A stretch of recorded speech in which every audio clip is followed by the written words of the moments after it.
Hello students, this is Sriram info all India government jobs అండి. ప్రతి government job notification release అవగానే మన ఛానల్లో పోస్ట్ చేయడం జరుగుతుంది. ఇంకా మన ఛానల్ ఎవరైనా సబ్స్క్రైబ్ చేసుకోకపోతే సబ్స్క్రైబ్ చేసుకొని బెల్ ఐకాన్ ఆన్ చేసుకొని పెట్టుకుంటే నా ప్రతి అప్డేట్ అనేది మీకు నోటిఫికేషన్ ద్వారా వస్తుంది. అలాగే మన టెలిగ్రామ్ ఛానల్లోని వాట్సాప్ ఛానల్లోని మీరు జాయిన్ అయినట్టయితే ఫాస్ట్ అప్డేట్స్ అనేవి మీకు వస్తుందండి. Job information, exam dates, result dates and previous question papers కూడా నేను అందులో సెండ్ చేస్తాను. మీకు వాట్సాప్ ఉంటే వాట్సాప్ ఛానల్లో జాయిన్ అవ్వండి, టెలిగ్రామ్ ఉంటే టెలిగ్రామ్ ఛానల్లో జాయిన్ అవ్వండి. లింక్ అనేది కింద డిస్క్రిప్షన్లో ఉందండి. స్టూడెంట్స్, ఇప్పుడు మనకు వచ్చేసి గవర్నమెంట్ ఆఫ్ ఇండియా కింద వర్క్ చేస్తున్న central board of secondary education నుంచి మనకి సెంట్రల్ గవర్నమెంట్ జాబ్స్ అయితే రిలీజ్ అయ్యండి. షార్ట్ కట్లో చెప్పాలంటే మనకి సిబిఎస్ఈ అంటారు కదండి, సిబిఎస్ఈ ఎస్ఎస్సి అని చెప్పేసి అంటారు కదా. సిబిఎస్ఈ నుంచి మనకి సెంట్రల్ గవర్నమెంట్ జాబ్స్ అయితే రిలీజ్ అవ్వడం జరిగింది. అండ్ ఇవి పర్మనెంట్ బేస్డ్ జాబ్స్ అండి, ఓకేనా. అండ్ అలాగే బోత్ మెయిల్ అండ్ ఫీమేల్ ఎవరైనా సరే దీనికి అప్లై చేసుకోవచ్చు. ఇది వచ్చేసి మనకి సిబిఎస్ఈ అఫీషియల్ వెబ్సైట్ అండి. కిందకి స్క్రోల్ చేసుకున్నట్టయితే లేటెస్ట్ @CBSE అని ఉంది కదండి. ఇక్కడ చూడండి, second one vacancy notification off various పోస్టులు అని చెప్పేసి ఉంది. డీటెయిల్డ్ నోటిఫికేషన్ అని చెప్పేసి ఉంది కదండి. దాని మీద క్లిక్ చేసినట్టయితే మీకు డీటెయిల్ నోటిఫికేషన్ అనేది ఇలా డౌన్లోడ్ అవుతుంది. ఇందులో మనకి ఎటువంటి ఎక్స్పీరియన్స్ లేనివి ఏ జాబ్స్ ఉన్నాయి ఏంటి అని చెప్పేసి చాలా క్లియర్గా ఎక్స్ప్లెయిన్ చేసి మీకు సిలబస్తో సహా చెప్తానండి. మీరు వీడియో ఎక్కడ స్కిప్ చేయకుండా లాస్ట్ వరకు చూడండి. నా నుంచి చిన్న రిక్వెస్ట్ అండి, మీకు ఈ వీడియో నచ్చినట్టయితే లైక్ చేయండి. అలాగే మీ ఫ్రెండ్స్ కూడా షేర్ చేసినట్టయితే ఈ ఇన్ఫర్మేషన్ అనేది వాళ్ళకి కూడా యూజ్ అవుతుంది. ఇది వచ్చేసి మనకి అఫీషియల్ నోటిఫికేషన్ అండి, central board of secondary education. ఇది వచ్చేసి మనకి నోటిఫికేషన్ నెంబర్ మాట, ఓకేనా. మనకి నోటిఫికేషన్ అనేది 8 మార్చ్ 2024 అయితే మనకి రిలీజ్ అవ్వడం జరిగిందండి. ఇది వచ్చేసి ఆన్లైన్ అప్లికేషన్ అనమాట.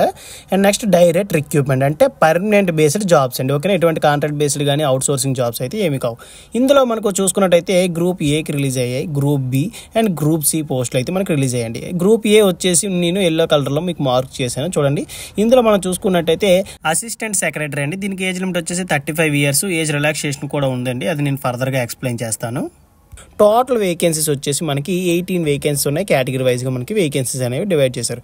నెక్స్ట్ వచ్చేసి మనకి అకౌంటెంట్ ఆఫీసర్ అండి. దీనికి వచ్చేసి ఏజ్ లిమిట్ 35 years అండి, ఏజ్ రిలాక్సేషన్ కూడా ఉంటుంది.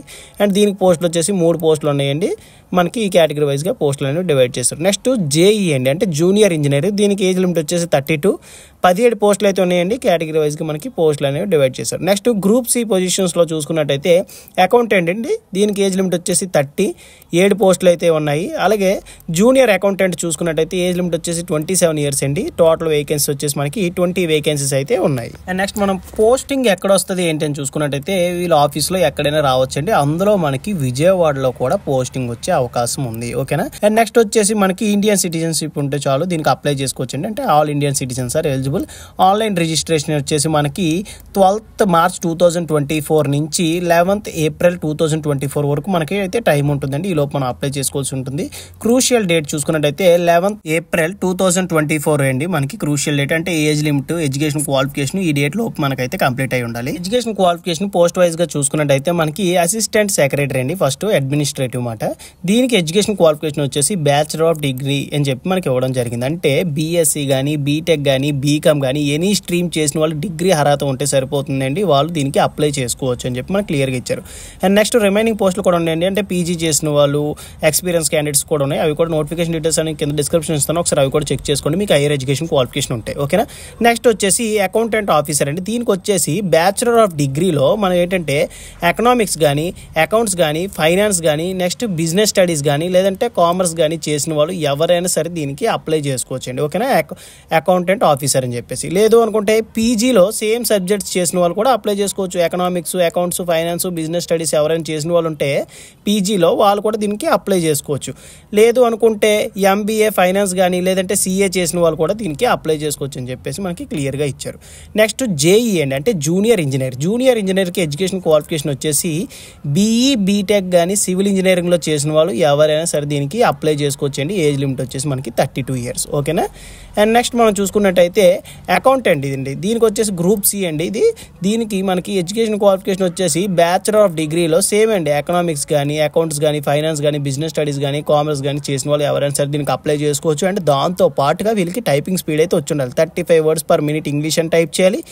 ఆర్ లేదు అంటే 30 words per minute హిందీ అని మనం టైప్ చేసి చూపించాలన్నమాట. ఓకేనా.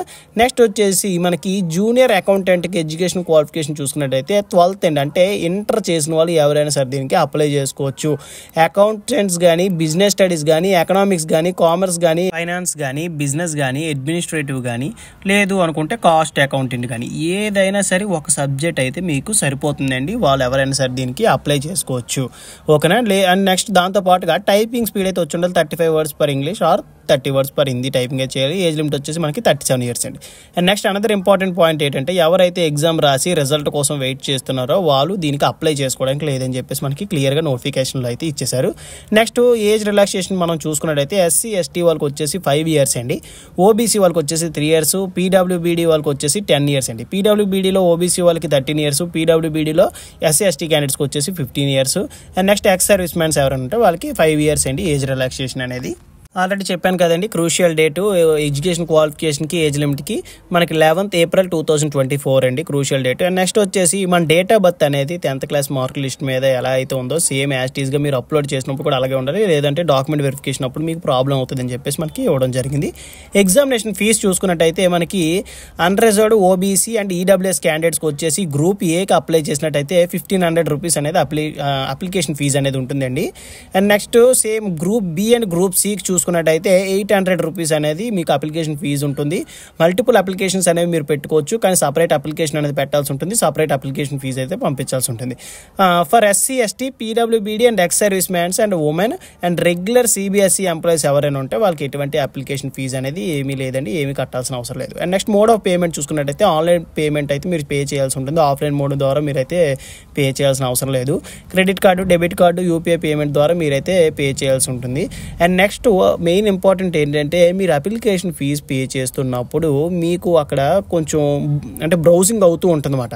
యాజ్ టీజ్గా సేమ్ ఆటోమేటిక్గా అదే బ్యాక్ అవ్వాలండి. మీరు బ్యాక్ బటన్ ప్రెస్ చేసినట్టయితే మీకు అప్లికేషన్ ఫీజు అనేది ఫెయిల్ అవుతుందని చెప్పేసి మనకి ఇచ్చారు, ఎందుకంటే సర్వర్ కొంచెం బిజీగా ఉంటుంది. మీరైతే వెయిట్ చేయండి, అప్లికేషన్ ఫీజు మీ దగ్గర సక్సెస్ఫుల్ అయిపోవచ్చు, మీ ఫోన్పేలో చూపించవచ్చు సక్సెస్ఫుల్ అని, కానీ అక్కడ సిస్టంలో మాత్రం ఆటోమేటిక్గా అదే బ్యాక్ అయితేనే మీకు పేమెంట్ అనేది వస్తుందని చెప్పేసి మనకి క్లియర్గా ఇచ్చారు. అండ్ నెక్స్ట్ స్కీమ్ ఆఫ్ ఎగ్జామినేషన్కి నేను ఒకటి ఎక్స్ప్లెయిన్ చేస్తానండి. రిమైనింగ్ నోటిఫికేషన్ ఉన్నాయి, ఒకసారి మీరు చెక్ చేయండి. మీకు డౌట్ ఉంటే కింద కామెంట్ బాక్స్లో కామెంట్ చేయండి, మీకైతే నేనైతే రిప్లై ఇస్తాను. ఇందులో ఫస్ట్ వచ్చేసి మనకి అసిస్టెంట్ సెక్రటరీ అండి. దీనికి చూసుకున్నట్టయితే 3 stages ఆఫ్ ఎగ్జామినేషన్ అనేది కండక్ట్ చేస్తారు. టైర్ 1 వచ్చేసి ఆబ్జెక్టివ్ టైప్ అయితే ఉంటుందండి, 150 questions 300 marks అయితే ఉంటుంది, 2.5 hour టైం అయితే ఉంటుందండి. మనకి ఏ సబ్జెక్ట్స్ నుండి వస్తాయి, ఎన్ని క్వశ్చన్స్ వస్తాయి, ఎన్ని మార్క్స్ ఇస్తారని చెప్పేసి చాలా క్లియర్ కట్గా మనకి నోటిఫికేషన్లు అయితే ఇవ్వడం జరిగింది. నెక్స్ట్ టైర్ 2 వచ్చేసి మనకి రిటన్ ఎగ్జామినేషన్ అయితే ఉంటుందండి, కరెంట్ అఫైర్స్ మీద, నెక్స్ట్ సబ్జెక్ట్ రిలేటెడ్ మీద ఉంటుంది, ఎస్ఏ రైటింగ్ కూడా ఉంటుందండి. టోటల్ వచ్చేసి మనకి 320 మార్క్స్కి అయితే ఉంటుంది, 3 hours టైం అయితే దీనికి ఉంటుందండి. నెక్స్ట్ థర్డ్ స్టేజ్ వచ్చేసి మనకి పర్సనల్ ఇంటర్వ్యూ అయితే కండక్ట్ చేస్తారు, మెరిట్ లిస్ట్ తీసి మనం అయితే సెలక్షన్ ప్రాసెస్ అయితే స్టార్ట్ ఉంది. నెక్స్ట్ మనకి అకౌంట్ ఆఫీసర్ అండి, ఇది కూడా సేమ్ అండి, 3 stages ఆఫ్ ఎగ్జామినేషన్ అయితే ఉంటుంది. టైర్ 1లో ఎవరైతే క్వాలిఫై అవుతారో టైర్ 2కి 1:10 రేషియోలో వీళ్ళైతే సెలెక్ట్ చేస్తారు. నెక్స్ట్ టైర్ 2లో ఎవరైతే క్వాలిఫై అవుతారో ఇంటర్వ్యూకి 1:5 రేషియోలో వీళ్ళైతే సెలెక్ట్ చేయడం జరుగుతుందండి. సేమ్ అబౌవ్ లాగే దీనికి కూడా 3 stages ఆఫ్ ఎగ్జామ్ ఉంటుంది. టైర్ 1 వచ్చేసి objective, tier 2 written exam, tier 3 వచ్చేసి పర్సనల్ ఇంటర్వ్యూ కండక్ట్ చేస్తారు. నెక్స్ట్ జూనియర్ ఇంజనీరింగ్ చూసుకున్నట్టయితే ఓన్లీ రిటన్ ఎగ్జామ్ అయితే ఉంటుందండి, రిటన్ ఎగ్జామ్ క్వాలిఫై అయిపోయినట్టు అయితే సరిపోతుంది. నెక్స్ట్ డాక్యుమెంట్ వెరిఫికేషన్ అయితే ఉంటుంది. వీళ్ళకి వచ్చేసి మనకి టోటల్ చూసుకుంటే 160 questions అయితే ఉంటాయి, 300 marksకి అయితే కండక్ట్ చేయడం జరుగుతుంది, 2.5 hours టైం అయితే దీనికి ఉంటుందండి. నెక్స్ట్ వచ్చేసి మనం ఇక్కడ చూసినట్టయితే అకౌంటెంట్ అండి, దీనికి వచ్చేసి కంప్యూటర్ బేస్డ్ టెస్ట్ అయితే ఉంటుంది, ఆబ్జెక్టివ్ టైప్ మాట. మనకి ఏ సబ్జెక్ట్స్ ఉంటాయని చెప్పేసి క్లియర్గా ఇచ్చారు. టోటల్ నెంబర్ ఆఫ్ క్వశ్చన్స్ చూసుకున్నట్టయితే మనకి 150 questions, 300 marks, 2.5 hour టైం అయితే ఉంటుందండి. అండ్ నెక్స్ట్ ఏ సబ్జెక్ట్స్ నుండి ఎన్ని క్వశ్చన్స్ వస్తాయి, ఎన్ని మార్క్స్ అయితే ఉంటాయని చెప్పేసి చాలా క్లియర్గా ఇచ్చారు. నెక్స్ట్ వచ్చేసి జూనియర్ అకౌంటెంట్ అండి, దీనికి కూడా సేమ్ మనకి కంప్యూటర్ బేస్డ్ టెస్ట్ అయితే ఉంటుంది, 120 questions, 240 marks, 2 hours టైం అయితే ఉంటుందండి. నెక్స్ట్ మనకి ఇక్కడ చూసినట్టయితే షార్ట్ లిస్ట్ అనేది ఎలా చేస్తారు, ఎన్ని మార్క్స్ అయితే మనం స్కోర్ చేయాలని చెప్పించారండి. గ్రూప్ ఏలో మనం చూసుకున్నట్టయితే UR అండ్ EWS క్యాండిడేట్స్కి మనకి కట్ ఆఫ్ మార్క్స్ చూసుకున్నట్టయితే టైర్ 1కి 50% మార్క్స్ అయితే స్కోర్ చేయాల్సి ఉంటుందండి. ఓకే. నెక్స్ట్ OBC వాళ్ళకి వచ్చేసి 45% marks. And next SC ST PWBD candidates ఎవరైనా ఉంటే 40% మార్క్స్ స్కోర్ చేస్తే వాళ్ళు టైర్ 1 క్వాలిఫై అంటేనండి. సేమ్ టైర్ 2 కూడా క్వాలిఫైయింగ్ మార్క్స్ అనేవి సేమేనండి. ఓకేనా, యూఆర్, యూడబ్ల్యూఎస్, ఓబీసీ అని చెప్పేసి కేటగిరీ వైజ్గా మనకైతే డివైడ్ చేశారు. నెక్స్ట్ వచ్చేసి మనకి చెప్పాను కదండి, జూనియర్ ఇంజనీర్కి వచ్చేసి only single 1 tier 1 multiple questions అయితే మనకి ఉంటాయండి. అది ఒక్కటి క్వాలిఫై అయితే సరిపోయినట్టేనండి. నెక్స్ట్ స్కిల్ టెస్ట్కి వచ్చేసి మనం చూసినట్టయితే అకౌంటెంట్, జూనియర్ అకౌంటెంట్కి వచ్చేసి స్కిల్ టెస్ట్ అయితే ఉంటుంది. వీళ్ళకి క్వాలిఫైయింగ్ మార్క్స్ వచ్చేసి యూఆర్, ఈడబ్ల్యూఎస్ వాళ్ళకి వచ్చేసి 50% మార్క్స్ అండి. ఓబీసీ వాళ్ళకి 45, అండ్ నెక్స్ట్ ఎస్సీ, ఎస్టీ, పీడబ్ల్యూబీడీకి వచ్చేసి 40% మార్క్స్ స్కోర్ చేస్తే వాళ్ళైతే క్వాలిఫై అయినట్టు. నెక్స్ట్ టైపింగ్ స్పీడ్ అయితే ఉంటుంది 35 words per minute English are 30 words per minute Hindi అయితే టైప్ చేయాల్సి ఉంటుందండి. నెక్స్ట్ వచ్చేసి మనకి నాలెడ్జ్ కండక్టింగ్ అంటే ఎగ్జామినేషన్ లెవెల్ అండి. ఇక్కడ మనం చూసుకున్నట్టయితే డిగ్రీ అర్హతతో ఎవరైతే అప్లై చేస్తున్నారో వాళ్ళందరూ డిగ్రీ అర్హత ఉంటుందండి. అంటే గ్రాడ్యుయేట్ లెవెల్లో అడుగుతారు, కొంచెం డెప్త్గా అయితే ఉంటుందండి. నెక్స్ట్ జూనియర్ అకౌంటెంట్ గ్రూప్ సిలో చూసుకున్నట్టయితే వాళ్ళకైతే ఇంటర్ బేస్ మీద వాళ్ళకైతే అడుగుతారండి. అంటే కొంచెం మీడియం లెవెల్లో ఉంటుంది. ఎగ్జామినేషన్ సిటీస్ మనం చూసుకున్నట్టయితే నెక్స్ట్ మనకి ఆంధ్రప్రదేశ్, తెలంగాణ వాళ్ళకి చూసుకున్నట్టయితే విజయవాడ అయితే ఇవ్వడం జరిగిందండి. ఎవరైతే ఆ సిటీ దగ్గరగా ఉంటారో వాళ్ళైతే అప్లై చేసుకోండి. సిటీస్ అయితే ఇచ్చారండి. మీకు ఏ సిటీ అయితే దగ్గరగా ఉంటుందో ఆ సిటీ అయితే పెట్టుకోండి. ఓకేనా, భువనేశ్వర్, తిరువనంతపురం, బెంగళూరు, చెన్నై, ఢిల్లీ అయితే ఇవ్వడం జరిగింది. మీకు ఎక్కడ దగ్గర అయితే అక్కడ ఆ సెంటర్ అయితే సెలెక్ట్ చేసుకోండి. నెక్స్ట్ వచ్చేసి మనకి ఒక క్వశ్చన్ వచ్చేసి 2 మార్క్స్ అయితే క్యారీ అవుతుందండి. రాంగ్ ఆన్సర్కి మనకి నెగిటివ్ మార్కింగ్ అయితే ఉంది 0.5. అంటే 4 ఆన్సర్లు మీరు తప్పు పెట్టినట్టయితే 1 మార్క్ అయితే పోతుందండి. ఓకే, నెక్స్ట్ వచ్చేసి మనకి ఇంపార్టెంట్ ఇన్స్ట్రక్షన్స్ చూసుకున్నట్టయితే చాలానే ఇచ్చారు. మీకు మెయిన్ ఇంపార్టెంట్ ఏంటి అని చెప్పేసి నేను ఎక్స్ప్లెయిన్ చేస్తాను. సెలెక్టెడ్ క్యాండిడేట్స్ వచ్చేసి ఇనిషియల్గా వాళ్ళకైతే ప్రొవిజన్ పీరియడ్ అయితే ఇస్తారండి. ప్రొవిజన్ పీరియడ్ తర్వాత వాళ్ళనైతే పర్మనెంట్ చేయడం జరుగుతుంది. అప్లికేషన్ సబ్మిట్ చేసిన తర్వాత అప్లికేషన్ అనేది ప్రింట్అవుట్ తీసుకోవాలి. అప్లికేషన్ ఫీజ్ పే చేసింది కూడా మీరు ప్రింట్అవుట్ అయితే మీ దగ్గర ఉంచుకోవాలండి. And next self attested copies అంటే మీ education qualification, experience, next category, పీడబ్ల్యూబీడీ సర్టిఫికేట్స్ ఏమైనా ఉంటే అవన్నీ మీరు సెల్ఫ్ అటెస్టెడ్ చేసి జిరాక్స్ కాపీస్ అయితే మీరు పట్టుకెళ్లాల్సి ఉంటుంది at the time of document verification interview టైంలో. ఓకేనా, next 10th class mark sheet మీద మీ ఫాదర్ నేము, మదర్ నేము, మీ నేము ఎలా అయితే ఉందో సేమ్ యాజ్ టీజ్గా స్పెల్లింగ్ మిస్టేక్స్ లేకుండా సేమ్ కరెక్ట్గా మీరైతే ఎంటర్ చేయండి. అండ్ నెక్స్ట్ వచ్చేసి అడ్మిట్ కార్డ్స్ అనేవి పోస్ట్ ద్వారా మీకైతే పంపించడం జరగదు. ఓకేనా, మీ మెయిల్ ఐడికి అయితే పంపిస్తారు, లేదంటే మీరు వెబ్సైట్లో చెక్ చేసుకోవాలండి. మీకు ఇంకా ఏమైనా డౌట్ ఉన్నట్టయితే మనకి హెల్ప్ లైన్ నెంబర్స్ ఇచ్చారు. అండ్ నెక్స్ట్ మెయిల్ ఐడి కూడా ఇవ్వడం జరిగిందండి. మీకు ఏమైనా ప్రాబ్లం ఉంటే, టెక్నికల్ ఎర్రర్స్ ఏమైనా వస్తే వీళ్ళకైతే కాంటాక్ట్ చేయొచ్చు. వీళ్ళైతే మీకు ఖచ్చితంగా మీకైతే రిప్లై ఇస్తారు. లేదు అనుకుంటే నాకు కింద కామెంట్ బాక్స్లో కామెంట్ చేసినా మీకోసం నేనైతే రిప్లై ఇస్తానండి. నెక్స్ట్ వచ్చేసి డిస్క్రిప్షన్ ఇచ్చే లింక్ మీద క్లిక్ చేసినట్టయితే మీకు పేజ్ ఇలా ఓపెన్ అవుతుందండి. మీ దగ్గర ఆల్రెడీ లాగిన్ డీటెయిల్స్ అంటే రిజిస్టర్ అయిన వాళ్ళు ఉంటే ఈ డీటెయిల్స్ ఫిల్ చేసి సైన్ ఇన్ మీద క్లిక్ చేసినట్టయితే అప్లికేషన్ ప్రాసెస్ అనేది స్టార్ట్ చేయొచ్చు. లేదు అనుకుంటే లెఫ్ట్ సైడ్ లో న్యూ రిజిస్ట్రేషన్ ఉంది కదండి, దాని మీద క్లిక్ చేయండి. క్లిక్ చేసినట్టయితే మీకు పేజ్ ఇలా ఓపెన్ అవుతుంది. ఫస్ట్ వచ్చేసి మనకి రిజిస్ట్రేషన్ అవ్వాలండి, తర్వాత అప్లికేషన్ ఫామ్, తర్వాత వచ్చేసి ఫీ పేమెంట్ మాట. ఓకేనా, మీకు ఇలా కింద చూసుకున్నట్టయితే మీకు ఏంటంటే ఈ ఇన్స్ట్రక్షన్స్ అన్ని ఉంటాయండి. అప్లికేషన్ ఫీజు కోసం అప్లోడ్ చేయాల్సిన డాక్యుమెంట్స్ ఏంటంటే అని చెప్పేసి ఇవన్నీ ఒకసారి చదవండి. తర్వాత టిక్ బాక్స్ మీద టిక్ చేసి క్లిక్ హియర్ టు ప్రొసీడ్ మీద క్లిక్ చేయండి. క్లిక్ చేస్తే మీకు పేజ్ ఇలా ఓపెన్ అవుతుంది. మీ name, father name, mother name, date of birth, gender, identity type, PAN card అయితే పాన్ కార్డు ఏదైతే మీరు ఇవ్వండి, ఐడెంటిటీ నెంబర్ అయితే ఎంటర్ చేసేయండి. తర్వాత మీ ప్రజెంట్ అడ్రస్ ఎక్కడ ఉంటున్నారో అది మొత్తం ఫిల్ చేయండి. నెక్స్ట్ వచ్చేసి పర్మనెంట్ అడ్రస్ కూడా ఫిల్ చేసేసేయండి. తర్వాత పాస్వర్డ్ ఒకటి క్రియేట్ చేసుకొని ఇక్కడ సెక్యూరిటీ పిన్ అయితే ఉంటుంది కదా, క్యాప్చర్ ఎంటర్ చేసి సబ్మిట్ మీద క్లిక్ చేసినట్టయితే మీ రిజిస్ట్రేషన్ ప్రాసెస్ అనేది కంప్లీట్ అయిపోతుంది. తర్వాత ఆ రిజిస్ట్రేషన్ డీటెయిల్స్ యూస్ చేసుకొని మీరు లాగిన్ అయినట్టయితే అప్లికేషన్ ప్రాసెస్ అనేది స్టార్ట్ అవుతుందండి.